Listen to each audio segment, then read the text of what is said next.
مومنو، جب تم میں سے کسی کی موت آ موجود ہو تو شہادت کا نصاب یہ ہے کہ وصیت کے وقت تم مسلمانوں میں سے 2 مرد عادل یعنی صاحب اعتبار گواہ ہوں، یا اگر مسلمان نہ ملیں اور تم سفر کر رہے ہو اور اس وقت تم پر موت کی مصیبت واقع ہو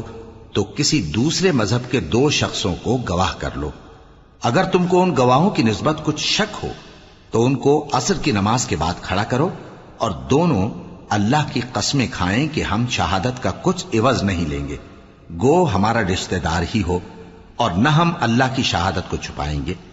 اگر ایسا کریں گے تو گناہ گار ہوں گے۔ پھر اگر معلوم ہو جائے کہ ان دونوں نے جھوٹ بول کر گناہ حاصل کیا تو جن لوگوں کا انہوں نے حق مارنا چاہا تھا ان میں سے ان کی جگہ اور 2 آدمی کھڑے ہوں جو میت سے قرابت قریبہ رکھتے ہوں،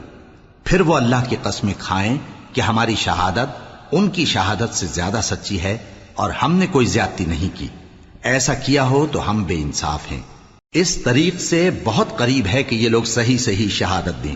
یا اس بات سے خوف کریں کہ ہماری قسمیں بھی ان کی قسموں کے بعد رد کر دی جائیں گی۔ اور اللہ سے ڈرو اور اس کے احکام کو توجہ سے سنو، اور اللہ نافرمان لوگوں کو ہدایت نہیں دیتا۔